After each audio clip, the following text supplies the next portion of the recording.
mynews.studio.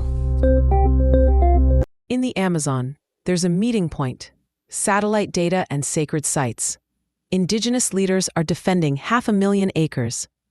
The question is, can tradition and technology together actually save the rainforest? Today is November 2nd, 2025. Let's jump in. There's new research out just before COP30, and it's bringing real data to something we've heard for years. Indigenous communities aren't just protecting the Amazon, they're also innovating. They're merging ancestral knowledge with modern science. But why is this getting so much global attention now? And numbers are really clear now. For example, in Peru's Medio Putumayo algodón protected area, 16 indigenous communities teamed up with the government and conservation groups. Together, they protected 283,000 hectares. But it's more than just setting boundaries. They combine selective harvesting, rotational farming, and protection of sacred sites with scientific monitoring and carbon accounting.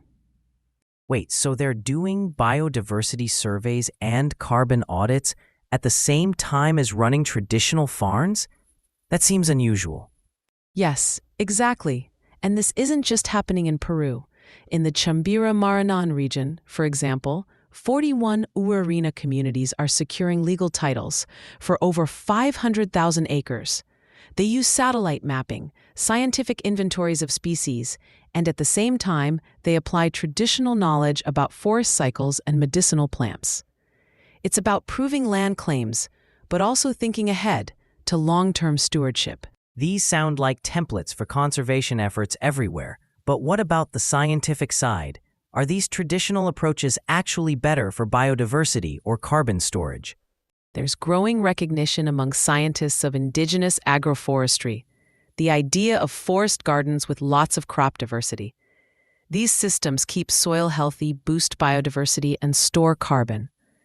There are peer-reviewed studies now supporting this. With legal recognition and scientific tools, indigenous stewardship is showing measurable climate benefits. But surely, it's not all smooth going. What are the biggest challenges indigenous groups are up against? Two major challenges stand out. First, there's ongoing pressure from extractive industries: logging, mining, large-scale agriculture. That creates constant risk to these territories.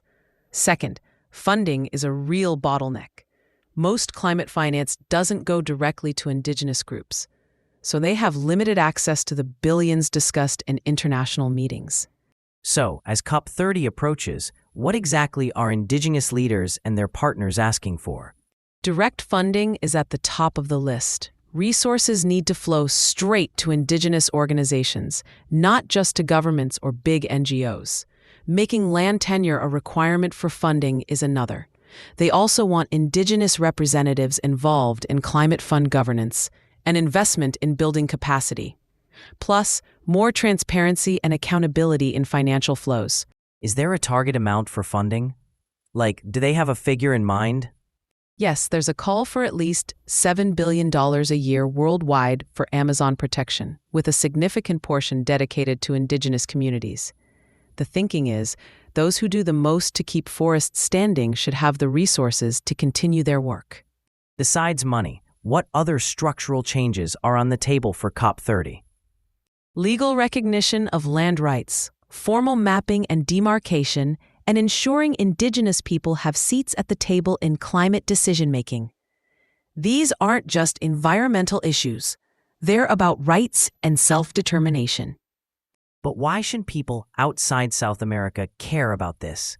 What's at stake for, say, Europe, North America, or Asia? The Amazon plays a central role in the global climate system.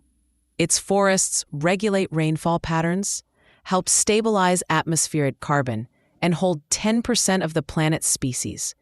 Indigenous-led conservation has been highly effective and could serve as a model for other threatened ecosystems, like rainforests in Africa or peatlands in Southeast Asia. Is this approach really scalable? Can the mix of traditional knowledge and modern science work in other places? That's the key question.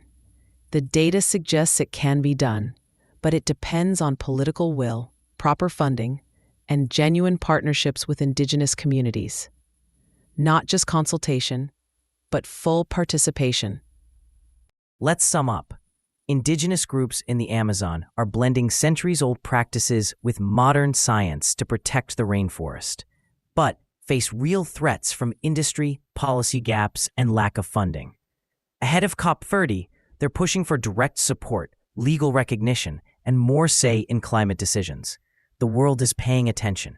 With COP30 coming up, the stakes couldn't be clearer. Can we learn from Indigenous leadership and apply these lessons before time runs out? And that circles back to where we started, satellite data and sacred sites coming together. Maybe the path to saving the Amazon and the planet depends on bridging these two worlds. Thanks for listening and for staying curious about the issues shaping our future. Thanks for joining us. This episode was brought to you by mynews.studio. Try it now for free.